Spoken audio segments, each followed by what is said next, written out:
2010년 남아공 월드컵에서 벤치에 앉아서 그 방구석 1열 직관했던 거죠. 리오넬 메시의 플레이를 지켜만 봤던 우리 김주성 코치와 함께하는 B급 작전판. 네. 오늘 두 번째 시간인데 지난번에 이제 첫 타 나갔잖아요. 네. 뭐 어떤 얘기를 좀 들으셨습니까? 많은 사람들은요. 역시 그 메시를 가까이 지켜봤던 선수 출신이 다르다. 좀 더 잘해야 될 것 같아요. 사실 많은 코멘트를 듣지 못해서 조금 더 준비해서 잘 해보겠습니다. 근데 이런 거 약간 적성이 맞잖아요. 좋아하죠, 이런 거. 좋아하는데 사실 이런 기회가 많지 않다 보니까 막상 하려고 하면 좀 어려운 부분도 있더라고요. 그래서 좀 더 많이 해보면 좋아지지 않을까. 그 뭐 집에 같이 계신 분이 첫 영상을 보고 뭐 이야기를 좀 하셨다고. 뭐 집에서 항상 작전판 가지고 노니까 이제 와이프도 오빠 그거 하려고 그렇게 노는 거였냐. 좋아하거든요. 집에서도 막 이렇게 만져보기도 하고 맨날 뭐 방에 가서 영상 보고 하고 하니까 이제 오빠 이런 거 좋아하는구나. 막 오빠 괜히 막 전술판 갖고 움직여보기도 하고 막 메모도 하고. 머리 떠오르면 뭔가 한번 만져보고 싶기도 하고 전체적인 그림을 보고 싶기도 하고 하니까. 아내분이 진짜 싫겠네요. 와봐 자기야 이렇게 앉혀놓고 야 4-4에는 말이야 3-5에는 말이야 이러고 진짜 짜증나겠네요. 근데 정말 워낙 뭐 제가 학구적인 것도 알고 있고 이런 걸 또 좋아하는 걸 알기 때문에 오늘도 한번 달려보겠습니다. 네. 오늘 제가 좀 얘기하고 싶은 거는 그 가짜 9번 이야기입니다. False Nine이라 불리우는 그러니까 스트라이크 위치에 세우지만 실제 움직임은 9번이 움직임이 아닌데 공격수의 움직임이 아닌데 좀 전통적인 그런 움직임과 다른데 이걸 이제 우리가 가짜 9번 False Nine이라고 하잖아요. 많이 접하긴 합니다. 근데 오늘은 좀 더 전술적으로 이게 어떤 의미지를 한번 짚어주셨으면 좋을 것 같아요. 네. 또 얼마 전에 이번 주였죠. 파리와 맨시티 정말 대단한 경기였습니다. 미친 경기였죠. 맨시티가 2골을 먼저 넣었는데 파리가 4골을 넣어서 4대2로 진짜 역전승을 거뒀던. 또 거기에 이제 선발 라인업에 이강인 선수가 섰는데 이강인 선수를 false nine으로 활용을 한 거죠. 경기 끝난 다음에 과르디올라 감독이 야 파리가 그 가짜 9번 써가지고 미드필더의 숫자를 많이 둬가지고 우리가 미드필더 싸움에서 졌어. 그래서 너무 힘든 경기였어. 이건 파리가 잘한 거야. 그러니까 사람들이 이 도대체 false nine이 뭔데? 이강인 선수가 쓴 가짜 9번이 뭐냐? 이걸 좀 전술적으로 좀 풀려고 해요. 뭐 우리나라 언론들은 그런 얘기를 좀 했던 것 같아. 이강인 때문에 힘들었다. 과르디올라 감독이 그렇게 표현했다고 하는데 그 표현은 아니더라고요. 정확하게 들어가 봤더니 코멘트를 어떻게 했냐? 파리가 공격수를 가짜 9번을 쓰면서 미드필더의 숫자를 강화시켰고 그러면서 우리가 굉장히 거의 고전했다. 결과적으로 뭐 이강인 선수의 false nine 전술이었던 건데 이게 도대체 어떻게 된 건가? 오늘 한번 얘기를 좀 해주세요. 자 이게 양 팀의 그날 선발 라인업입니다. 파리, 맨시티인데 이강인 선수가 여기 딱 위치해 있죠. 이 포메이션만 놓고 보면 스트라이커. 그렇죠. 쓰리톱의 가운데. 그런데 실제 이 경기에서 보면 이강인 선수 히트맵 한번 보여주세요. 없네? 여기 별로 없어요. 별로 없고 제일 여기 뭐야? 그러니까 사실상 거의 모든 포지션을 가리지 않고 뛰거나 벌려주거나 내려오거나 이런 플레이가 상당히 많았다는 거죠. 자 다시 양 팀의 이 포메이션 선발 라인업 보여주세요. 그러면 그 과르디올라 감독이 이야기한 이강인 선수의 가짜 9번 전술 때문에 우리가 힘들었다. 어떤 얘기를 하는 거예요?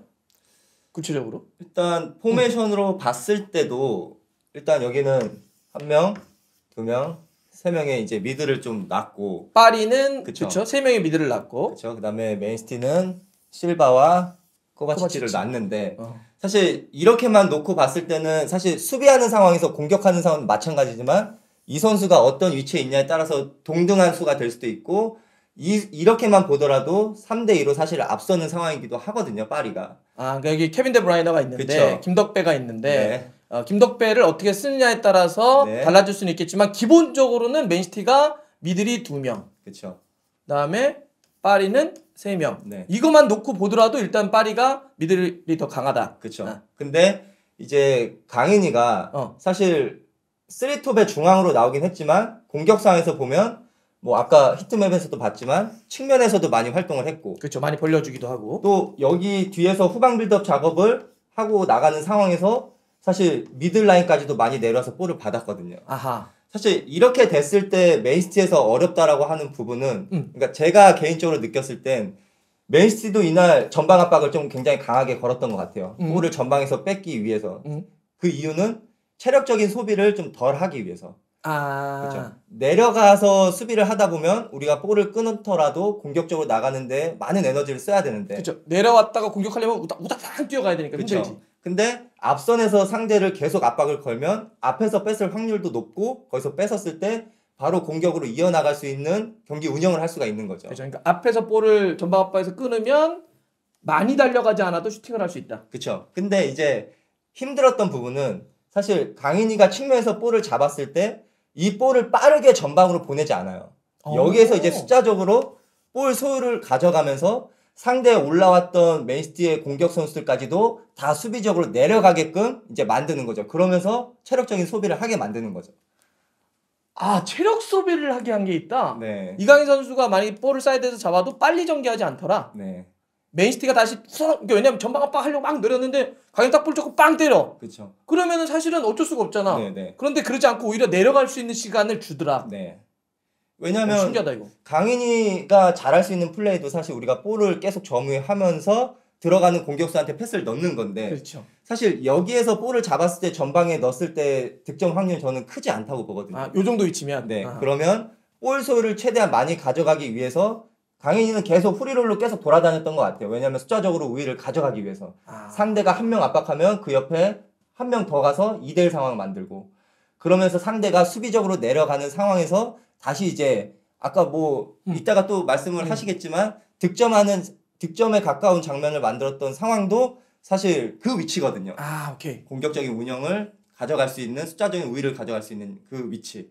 근데 재밌다. 그러니까 지금 보면 자, 이런 거네요. 그러니까 이강인 선수를 펄스 나인으로 뒀던 건 정리를 해보면 기본적으로 파리가 3명의 미들, 맨시티가 2명의 미들 이 자체로도 우위였지만 강인이가 많이 내려가면서 해주면 4대2까지도 되고 그렇죠. 만약에 케빈 데브라이너가 오케이 밀리니까 내려와줘. 그래도 3명 되더라도 4대3. 그렇죠. 그러니 우리가 미드필더 플레이에서 당연히 파리가 숫자가 많아.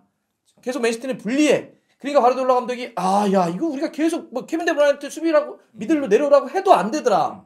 그 얘기였군요. 그 인터뷰가. 저는 그렇게 이해를 했어요. 오케이. 네.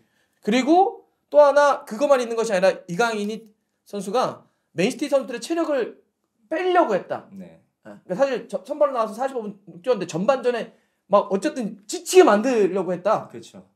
그러니까 상대가 압박을 하면서 거기서 볼을 뺏기면 사실 공격을 나갈 수 있는 기회를 잃어버리는 거니까. 그렇죠. 그리고 상대는 그걸 원해서 계속 전방 압박을 거는 건데 누군가가 볼을 잡으면 전방 압박을 하더라도 아니면은 뭐 볼을 뺏으려고 해도 볼을 안 뺏겨. 거기서 빠져나와서 다시 반대로 때려 놓는다든지 그치. 아니면 여기서 뭐 주고서 누군가 오버래핑을 나갈 때까지 시간을 벌어줬다가 이 뒷공간을 노린다든지 요런 플레이가 한번 나오면 상대는 진짜 다 내려갈 수밖에 없거든요. 그렇지. 네. 물릴 수밖에 없죠. 물릴 수밖에 없죠. 그러면 상대는 내려서서 또 기다리는 수비를 할 수밖에 없으면 당연히 이제 파리 입장에서는 볼 소유를 계속 좀 유리하게 가져갈 수 있는 상황이 생기는 거죠. 이게 월드컵을 그냥 나가는 게 아니군요.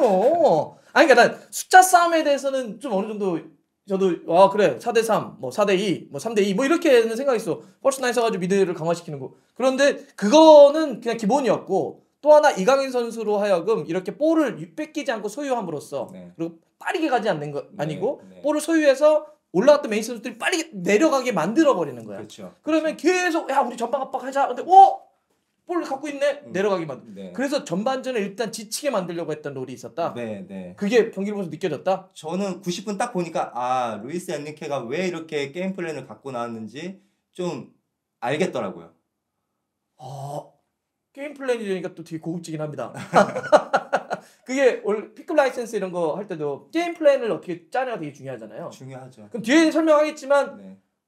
이강인을 전반전 45분 뛰게 하고 네. 후반 시작하면서 덴벨레라고 하는 카드를 넣었던 것도 게임 플랜 안에 있었다고 보시는 저는 거예요? 무조건 있었다고 봐요. 그게 뭐 그냥 예를 들면 우리 이럴 수 있잖아. 이강인 왜 45분만 뛰어 더 훨씬 더 많이 뛰게 하죠. 이게 아니라 네. 그 엔리케는 기본적인 구상이 있었을 거다. 네. 그 중에 하나가 이강인, 야 강인, 너는 오늘 45분 동안 맨시티 최대한 힘을 빼내. 그게 보였다. 네. 당연히 미드필더 싸움을 하면서도 지치게 만들었을 거고 볼을 뺏기지 않고 유지하면서 물러나게끔 해서도 지치게 만들었을 거고. 그렇죠. 오케이. 와 이거 끝났는데 오늘? 자 그러면 구체적인 경기에서 이강인 선수의 이게 맞는지 한번 보죠. 네. 우리 재성이 형의 이야기가 맞는지 한번 보겠습니다. 구체적인 경기에서 나온 이강인 선수의 포지셔닝. 네. 자 보면 실제로 아까 얘기했던 대로 이강인 선수가 오른쪽으로 빠져 있기도 하고 네. 또 다른 경기 한번 볼까요? 다른 장면. 여기에 왼쪽에 빠져 있기도 하고 또 다른 장면. 이게 약간 내려오는 포지셔닝을 하고 있네요. 이게 금방 얘기 드렸던 그런 건가요? 이렇게 오른쪽, 왼쪽, 가운데. 그렇죠. 우리가 그러니까 후방 빌드업을 어느 위치에서 하냐에 따라서 아마 강인이는 위치를 잡을 거라고 생각을 하거든요. 아, 후방 빌드업을 어디서 하냐에 따라서. 네, 만약에 우리가 완전 우리 완전 수비 지역에서 후방 빌드업을 시작하면 조금 더 내려와서 이제 볼을 받을 수 있는 위치를 잡을 거고 조금 더 공격적으로 넘어올수록 이제 상대 3선과 2선 그 사이에서 볼을 받으려고 많이 위치를 잡는 것 같더라고요. 아, 그래서 지금 이쪽에서 지금 빌드업이 시작될 때는 강인 선수가 좀 내려와서 요 갭을 먹으려고 들어오고 있는 거군요. 그렇죠. 그럼 아까 많이 오른쪽은요? 오른쪽 한번 보여주세요. 이건 이제 왼쪽이고 이때 포지셔닝은 왜 그런 거예요? 여기 있을 때 여기서 지금 빌드업 시작되거든요. 네. 이강인 선수 여기 있고 사실 강인이가 여기 있어서 볼을 못 받을 수도 있잖아요. 못 받을 수 있죠. 뭐 반대로 다시 와서 반대로 갈 수도 있고. 근데 결국은 이 선수가 조금 더 앞으로 올라오고 뭐 이 선수가 원래 측면 선수지만 또 안쪽으로 들어오면서 강인이랑 위치가 바뀐 거라고 저는 보거든요. 지금 그렇죠. 봤을 때. 그렇죠. 그러면 결국 이 선수가 잡았을 때 이 선수가 나오게 되면 결국 이 선수 이제 1대1 상황인데 강인이 사실 발밑에 주면은 볼 키핑이 되니까 그렇죠. 가지고 오면서 이제 반대로 전환을 하는 어떤 게임 플랜을 가지고서 이제 경기를 할 수 있겠죠. 이 선수가 올라오게 되면. 그러면서 이제 상대를 여기 있는 수비 라인을 지금 맨시티가 여기에서 수비 라인을 펼치고 있지만 그렇죠. 이 정도에서 여기에서 볼만 잡게 되면 사실 이 선수보다 낮은 위치까지 내려올 수밖에 없거든요. 아, 그 얘기구나. 그러면 또 뛰어대고 이 선수들도 수비를 물러나야지. 내릴 수밖에 없고 그러면 이제 뛰는 양을 늘려 나갈 수밖에 없는 거죠. 맨시티는. 아, 그 얘기였군요. 아까 사이드에서 볼을 잡으면 여기서 유지를 한다 기본적으로. 네. 볼을 소유를 한다. 그러면 여기까지 올라왔던 맨시티 선수들은 기본적으로 그 밑으로 내려가야 될 거 아니야. 그렇죠. 그 역할을 했다. 네. 그럼 왼쪽 한번 봐요. 왼쪽에 있을 때도 비슷한 거예요. 자, 왼쪽. 이 장면에서는 왼쪽으로 갔어. 여기서는 이쪽에서 볼이 돌 때 이쪽으로 가 있네요. 네. 약간 사이드로 빠지고 있네. 이것도 비슷한 거예요. 계속. 아마 지금 위치로서 이 선수가 지금 여기를 보지 않는 걸 보니 지금 강인이가 뭐 공격적인 위치에 있다가 아마 이쪽으로 볼을 받기 위해서 나오는 것 같긴 해요. 그렇죠. 네. 이쪽 보고 있죠. 네, 어찌됐든 강인이가 쓰리톱의 원톱 위치로 나왔지만 계속 양쪽으로 움직이면서 본인이 볼을 갖고 소유하고 거기서 다시 맨시티를 좀 내리려고 하는 그런 의도가 보이는 플레이를 좀 잘 해줬던 것 같아요. 이게 펄시나이는 지금 얘 설명을 들어보니까 똑똑해야지 되게 하겠는데요. 아, 그럼요. 그러니까 왜냐면 보통 측면에 우리 감독님들이 측면에는 빠른 선수 놓잖아요. 그렇죠. 원래는 전통적으로. 네, 근데 이런 선수 뭐 예를 들면 강인이도 마찬가지지만 우리가 여기에서 그릴리시 그 선수도 엄청나게 빠른 스피드를 가지고 축구하는 건 아니지만 저는 지능이 굉장히 좋은 선수라고 생각이 들거든요. 노는 것도 좋아해요. 그릴리시가. 네. 술 먹는 것도 좋아하고. 스피드도 있지만. 근데 어찌됐든 축구를 매번 빠르게 갈 수는 없으니 어느 위치에 어떤 선수가 잡았을 때는 좀 더 우리가 정비하고서 상대를 완전 내려놓고 축구를 하려고. 왜냐면 그래야 역습 맞을 수 있는 상황도 줄거든요, 사실. 아, 그렇지. 네. 만약에 무리하게 볼을 넣다가 상대가 클리어링을 해버리면 지금같이 맨시티가 여기에 수비가 있으면 이거 클리어링 했다 이 선수한테 사실 경합이 될 수도 있거든요. 혼란 같은데. 네. 근데 이 선수들을 아예 밑에까지 내린 다음에 공격을 시작하면 아무리 걷어내더라도 우리 3백이 볼을 잡을 수 있는 확률이 높아지니까 후반전 90분 딱 보니까 이게 후반전에 승패가 이렇게 갈릴 수 있었던 건 전반에 강인이가 이런 역할들을 굉장히 잘 해줬기 때문이라고 저는 생각이 들어요. 그렇게 봐요? 네. 그래서 이게 뭐 질책성의 교체가 아니라 본인의 역할을 충분히 100% 이행을 하고 이제 후발자에게 이제 넘겨준 거죠, 기회를. 그러니까 이런 식으로 막 미드필더 싸움도 하고 시간도 이렇게 쭉 볼을 유지하는 시간도 많이 가져가면서 상대를 내리기 위해서 체력도 완전히 오케이. 리 오늘 뭐 당연히 뭐 공격 포인트 기록하면 좋지만 그렇죠. 상대를 충분히 지치게 만들어. 그러면 사실 덴벨레가 독감 때문에 그 90분을 뛰는 게 좀 부담스럽다는 것도 아마 감독은 하고 있었을 거야 생각을. 그러면 지금 덴벨레를 90분 뛰게 하기는 어렵거든. 하지만 어쨌든 덴벨레는 좀 더 피니시에 가깝잖아요. 그렇죠. 그러니까 공격에 골을 넣을 수 있는 좀 더 가까운 선수니까 덴벨레에게 45분 정도는 상대가 좀 지쳤을 때 마무리 한번 우리가 해볼게. 이게 게임 플랜이었다. 네. 오, 좋습니다.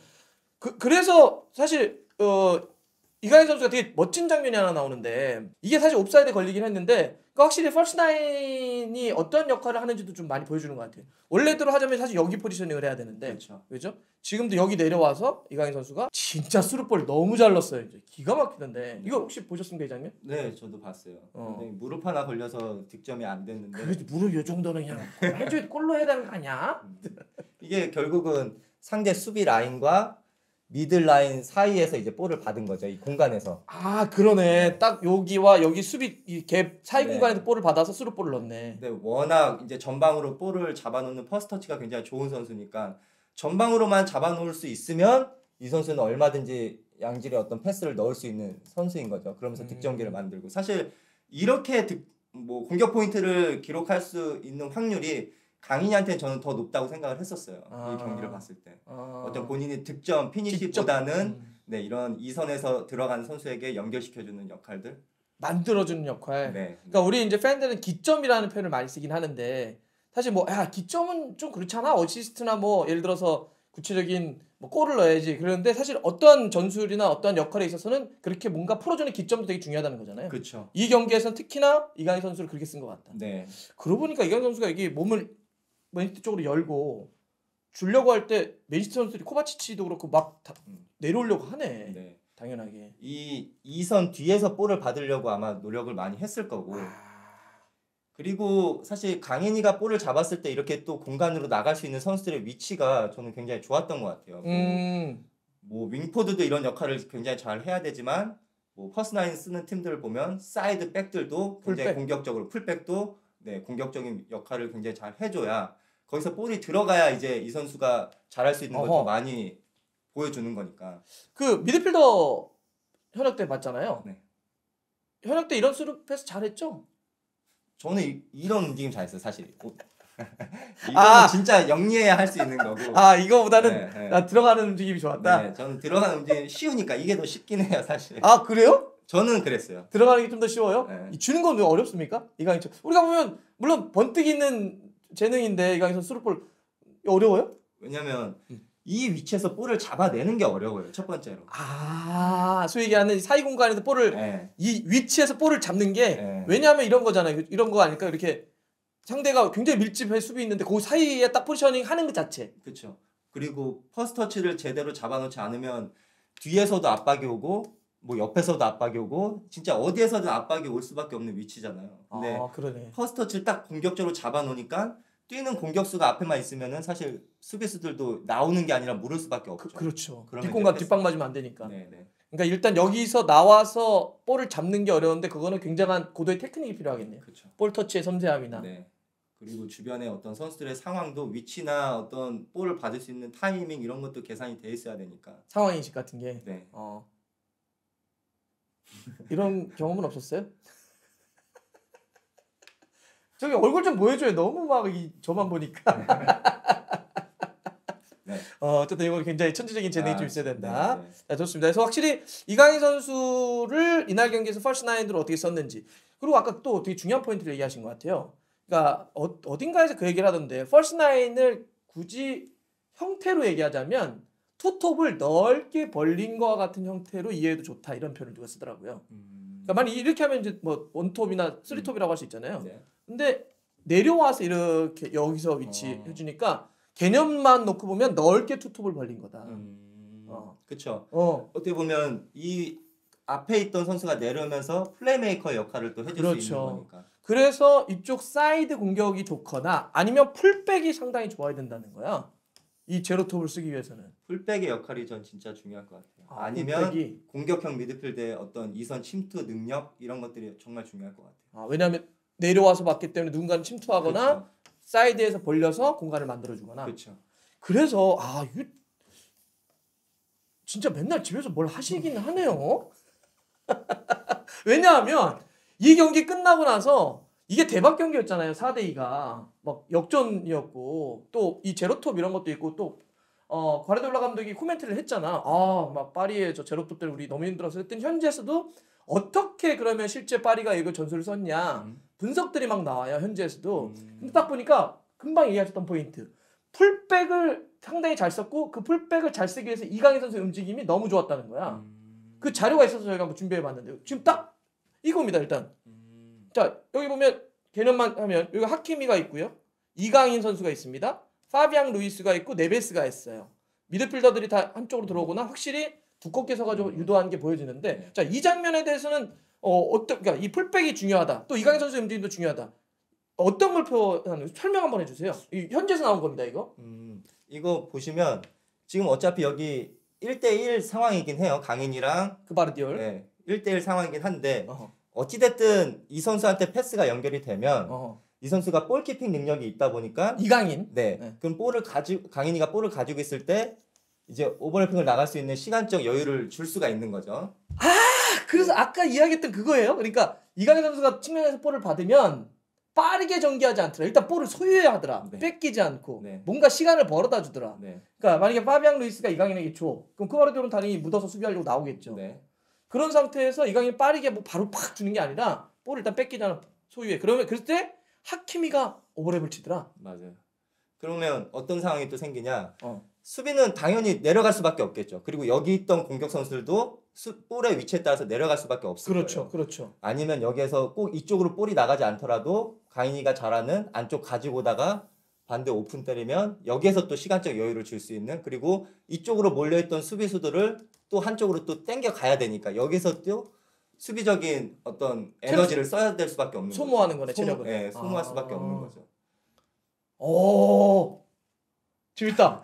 저도 이런 얘기 재밌는 것 같아. 그러니까 지금 그래서 그걸 표시를 현지에서도 했더라고요.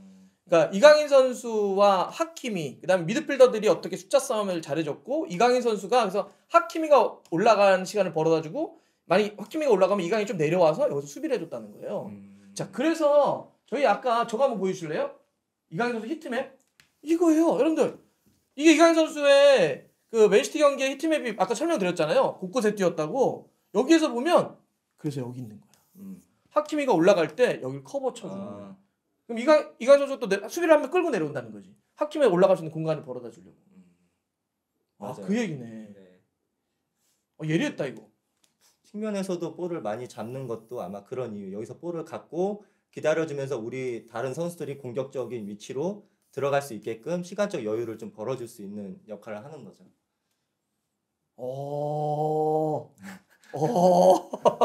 자, 그래서 이 보면 이게 이강인 선수가 물론 하키미하고의 어떤 컨비네이션도 되게 많이 있잖아요. 하키미가 워낙 공격적인 선수니까. 저는 진짜 좋게 봤어요. 네. 그러니까 하키미는 사실 이렇게 언더랩을 치기도 하고 이렇게 오버랩을 치기도 하는데 그랬을 때 만약에 이강인 선수가 측면 쪽으로 상대를 끌어내면 언더랩을 칠 거고 네. 안쪽으로 갖고 들어오게 되면 오버랩을 칠 거고. 그렇죠.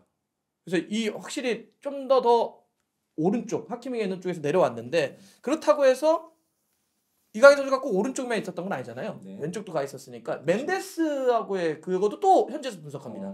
한번 보여주시겠습니까? 이강인 선수입니다. 멘데스 풀백인데 지금 여기가 있어요. 네. 바르콜라. 그다음에 네베스. 이거 후방 빌드업 장면인 것 같은데. 맞아요. 센터백 파초가 주기 네. 시작하는. 그다음에 미드필드가 좀 측면으로 벌려서 볼을 받은 것 같고. 맞아요. 그러니까 이런 멘데스 같은 선수가 이런 움직임을 갖기 때문에 강인이가 어떤 공간을 이제 활용할 수가 있는 거죠. 왜냐하면 여기 볼을 가지고 있을 때 지금 여기도 1대1 상황이 됐어요 지금. 근데 누네스는 바르콜라를 잡기 위해서 여기 물려 있습니다. 그렇죠. 그럼 만약에 이 선수가 여기까지 올라가지 않고 뭐 여기에만 머물러 있다라고 하더라도 토트넘이 그래. 그거 의미 없는 위치에 그냥 묶여 있어. 그렇죠. 그렇게 되면 차라리 이 선수를 안으로 넣고 이 사람이 더 나가든지 어떤 여기서의 어떤 위치 변화가 있어야 되는데 여기에 머물러게 되면 강인이가 볼을 받으려고 나오면 아마 아칸지가 묻을 거예요 아마. 묻는다는 얘기는 나와서 맨투맨을 걸어버리는 네, 맨투맨을 걸 거예요. 그리고 이 선수가 뒤에 커버를 갈 거고 그러면 아무 위협적인 장면이 발생을 하지 않는 거죠. 아하. 근데 순간적으로 여기서 안쪽으로 언더랩을 나갔기 때문에 이 선수는 당연히 이 패스가 뒤로 올 수도 있으니까 그렇죠. 커버를 가야 되는 거죠. 그렇지. 그러면 이제 확장된 공간에서 강인이가 볼을 잡았을 땐 이제 또 공격적인 패스를 넣을 수가 있는 거죠. 그렇지. 네. 그러니까 누네스는 이미 바르콜라 잡으려고 너 비울 수가 없어. 네. 그 아칸지는 사실은 그냥 만약 멘데스가 올라오지 않았어. 네. 그러면 아칸지는 그냥 강인이 잡으면 돼요. 아니면 네, 맞아요. 디아스가 이렇게 또 묻으면 돼. 그쵸. 근데 멘데스 여기까지 올라오네. 네. 아칸지가 고민에 빠져. 이거 따라가야 되나? 그럼 이강인은 뭐 이런 고민들이 빠지는 거잖아요. 네. 아니 그냥 그러면 나 그냥 이강인 잡을래. 네. 그러면 멘데스는 그렇죠. 호리가 되는 거죠. 그러기 위해서는 이 미드필더 그래서 이 미드필더들이 보면 파비앙 루이스하고 네비스하고 계속 허리 쪽에서 숫자 싸움을 걸어주더라고. 빌드업도 그쪽에서 해주고. 네. 그리고 뭐 코바치치도 지금 어. 위치가 그냥 이 그래픽으로만 봤을 때는 네네. 아마 이 선수가 볼을 연결시킬 수 있는 장면, 그러니까 그 뭐라 그럴까 코스가 굉장히 많아요. 사실 옆으로 줬을 때 그러면 이제 코바치치가 나오겠죠. 비티냐에 만약 갔다면 잡으려고. 나오겠죠. 그러면 또 이 뒤에가 공간이 확장되기 때문에 그러면 또 강인한테 볼을 받을 수 있는 위치가 또 생기는 거죠. 파리가 이 위험 지역에서 3대 2를 만들더라. 멘데스가 들어가면서 누네스하고 아칸지가 3대 2니까 여기서는 완전히 불리한 거죠. 수비가 숫자가 오히려 적으니까. 네. 그래서 이강인과 멘데스의 포지셔닝을 설명을 하더라고요. 그렇죠. 양쪽 풀백들이 높이 올라가니까 지금 하나 둘셋넷 다섯 명이 지금 상대 4명과 붙게 되는 거죠. 그러면 5대4 이것만 봐도 숫자적인 우위가 되는데 지금 아예 얼굴이 잘리거든요. 좀만 더. 어디로 가야 돼요? 네. 근데 말씀하신 대로 요 위치만 봐도 지금 3대2 상황. 여기 위치만 보면 또 2대1 상황. 그러니까 이게 그렇지. 숫자적 우위인 거죠. 그래서 이런 막 내용들을 과르디올라 감독은 그렇게 한마디로 표현한 거군요.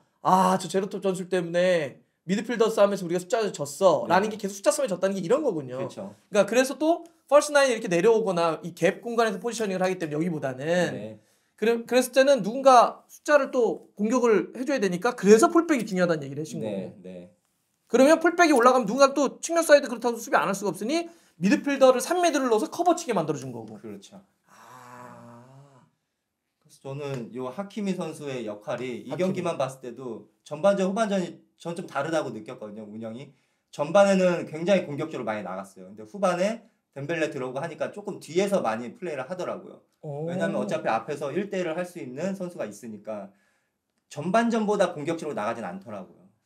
오케이. 그러니까 전술적으로 이해하면 그렇다는 거군요. 아까 이강인이 있을 때는 이강인 선수가 이렇게 들어가거나 이렇게 벌려졌을 때 하킴으로 하여금 공격을 하게 만든 거죠. 왜냐하면 우리 계속 얘기했던 게 펄스 나인 전술도 그러기도 하지만 이강인 선수에게 줬던 역할 이 경기에서는 볼을 소유해라. 네, 미드필더 숫자 싸움을 강화시켜라. 네. 이게 롤이었다는 거잖아. 네. 그래서 볼을 소유하면서 상대가 계속 맨시티가 수비하게 만들어라. 내려오게 만들어라. 그렇죠. 그래서 지치게 해. 네. 그 대신 공격은 하킴이 네가 올라가. 네. 이거를 전반전에 줬다면 네. 후반전에는 덴벨레를 넣을 때는 하키미가 그렇게 올라가지 않더라. 네. 그것도 어느 정도 지시가 있었다는 거죠. 저는 다 게임 플랜 안에 들어가 있는 거라고. 그 교체까지도. 네. 그거는 이제 이러면 덴벨레가 골 넣었던 장면 있습니까? 네. 네, 한번 보여주세요. 죄송 혹시 조금 안 좋아져 치시면. 이렇게요? 네. 이렇게요? 예. 자, 덴벨레가 이제 후반전에 들어와서 골을 넣는 장면입니다. 바로 여기 위치에 있죠. 네. 그러니까 뭐 전반전에 강인이 같았으면 아마 요 위치에 물론 올 수도 있죠. 올 수도 있는데 아마 좀 뒤쪽에서 볼을 전개하는 상황에서 여기까지 오기가 쉽지 않았을 수도 있어요. 이강인 선수. 이강인 선수였어요. 네. 근데 이제 덴벨레 선수는 그러니까 펄스 나인과 그냥 전통 아니면 그냥 노멀하게 스트라이커를 쓰는 선수들은 항상 득점 상황에서는 박스 안쪽에 들어와야 돼요. 역할이 득점이니까. 그렇지. 근데 강인이는 이강인 선수는 그 역할에 있어서 첫 번째가 득점은 아니었던 것 같거든요. 경기 운영, 템포 조절. 그렇기 때문에 덴벨레 선수가 들어왔을 때는 득점할 수 있는 상황에서는 무조건 박스 안쪽에 들어와서 득점에 관여해야 되는 역할을 굉장히 충실히 잘 해줬던 거죠. 그래서 덴벨레는 좀 더 박스에 포지셔닝을 하는 거였기 때문에 하키미가 상대적으로 이강인 선수 때보다 덜 올라오는 거고 덴벨레가 이 위치에서 상대를 더 많이 괴롭히는. 그러기 위해서 이강인 또 이렇게 얘기하는 사람들이 그러면 골을 넣지 말라는 건가? 그 얘기 아닙니다, 여러분. 감독이 전술적인 지시를 내릴 때 오늘 네가 이런 플레이를 많이 하자. 뭐 그런데 골을 넣으면 더 좋은 거고 그런 건데 어쨌든 전술적으로 이강인 선수가 아까 했던 것처럼 미드필더 쪽으로 내려와 숫자 싸움이라든지 볼을 유지함으로써 맨시티를 지치게 하고 지친 맨시티 오케이. 그럼 후반전에 독감에서 이제 나은 그래서 45분 정도는 풀로 뛸 수 있는 덴벨레 너는 어쨌든 골 넣어야 돼. 그래서 박스에 포지셔닝을 해. 그래서 그런 걸 미리 짜놨을 거다 감독이. 전반전에 이강인으로 흔들고 후반전에 덴벨레로 마무리한다. 그러니까 방금 말씀하셨던 것처럼 득점을 전반전에 물론 득점을 하기 위해서 전술을 짜는 거예요. 감독들은. 그렇죠? 어떤 감독들이든. 근데 그게 정확하게 맞아 들어갔을 때 그게 득점이 나오는 건데 저는 전반에도 아까 무릎 하나 걸린 그런 찬스 있잖아요. 맞아요. 득점을 만들기 위해서 그렇게 플레이를 다 하는 거거든요. 음. 근데 이제 후반전에 상대가 전반전에 우리가 그렇게 했을 때 상대가 체력적으로 무조건 이건 문제가 발생한다라고 판단이 됐으면 선수를 당연히 덴벨레를 저는 후반에 넣고 강인을 전반에 쓰는 게 정말 좋은 판단이었던 것 같아요. 아 그러고 보니까 맨시티 자체가 이번 시즌 좀 힘들잖아요. 아 그래요? 힘들어요. 어. 아 그래요. 맨시티가 힘들어요. 그래서 역대 막 가장 힘든 시간을 겪고 있다고 하고 그 여러 가지 문제점이 있는데 뭐 스몰 스쿼드 이래가지고 스쿼드가 좀 뎁스가 얇고 해가지고 또 나이도 좀 많고 그래서 체력적인 문제가 드러난다라고 하는 게 있었거든요. 지금 저 듣다 갑자기 생각나는 거야. 그러면 루이스 엔리케도 분석을 했을 거 아니에요. 지금 맨시티의 문제가 뭐지? 오케이 후반전. 그러면 전반전에 충분히 힘 빼놓고 후반전에 넣어서 끝내자. 네. 그래서 덴벨레 넣었다가 마지막에 어쨌든 스트라이크 또 하무스까지 집어넣잖아요. 네. 그런 플랜을 짰을 거다. 네. 저는 있었던 것 같아요. 왜냐하면 양 팀 다 이겨야 되는 경기 아니었어요. 그쵸, 적극적으로 압박을 하고 맞아요. 수비를 하고 공격도 나가야 되는 경기였기 때문에 저는 루이스 엔리케는 90분을 정말 잘 쪼개서 게임 플랜을 잡았던 것 같아요. 선발 라인업 한번 보여주시겠습니까? 선발? 다시 처음에 그러니까 이게 선발이잖아. 네. 여기 봐봐요. 케빈 데브라이너, 코바치치, 베실바 다 어르신들이야. 다 어르신이에요. 어르신. 나이가 다 많아요. 그렇죠. 맨시티가 또 아. 좀 맨시티 얘기해 보면 저는 맨시티가 진짜 잘하는 건 하프 스페이스를 공략을 굉장히 잘하는 팀이잖아요. 그렇죠. 또 펩이 그걸 잘하고. 그렇죠. 저 데브라이너 선수라든지 아니면 실바 선수. 근데 그런 장면이 거의 안 나오더라고요. 오히려 파이널 서드 근처에 갔을 때는 홀란드가 하프 스페이스로 빠지는 경우가 많더라고요. 그러면 반대로 데브라이너라든지 실바가 박스 안쪽까지 들어와야 되거든요. 그렇죠. 빠졌으니까 득점을 하려면. 들어가야지. 네, 누군가. 근데 또 못 올라오더라고요. 아. 그런 거 보면은 분명히 체력적인 문제가 좀 있지 않았나 좀 생각이. 좋다. 속 시원하고 통쾌하네요, 진짜. 명쾌하다는 표현이 잘 맞겠다. 그러니까 이렇게 그냥 짐작을 하거나 아니면 그냥 왜 45분만 뛰었지? 아니면 왜 그렇게 경기를 했지? 이강인 왜 펄스 나인을 썼지? 그냥 뭐 각자의 생각들은 있을 거예요. 있는데 좀 더 전술적인 의미에서 설명을 해주시니까 진짜 좋네요, 진짜. 아유, 많이 부족하죠. 다 부족하죠. 좋았습니다. 야, 다음에 진짜 뭐 파리의 경기나 아니면 뭐 다른 펄스 나인을 볼 때 그 전술적으로는 어떻게 움직이지? 오늘 이야기를 저희가 복귀하면서 보면 더 재밌을 것 같아요. 여러분들도 오늘 이제 들으셨던 이야기 이렇게 하시면서 저렇게 게임 플랜을 짤 수도 있구나. 네. 저렇게 구상을 했을 수도 있구나. 이렇게 보시면 축구를 좀 더 이해하는데 그렇죠. 좋을 것 같습니다. 네. 오늘 좋았어요. 그러니까 그 메시 때 뛰었어야 되는데 메시랑 한 1분도 안 뛴 건가요? 메시랑은 그래도 경기를 했죠. 나 기억이 없어. K리그 올스타 바르셀로나 그거 말고. 그리고 클럽 월드컵 클럽 그래도 하는 걸 봤죠.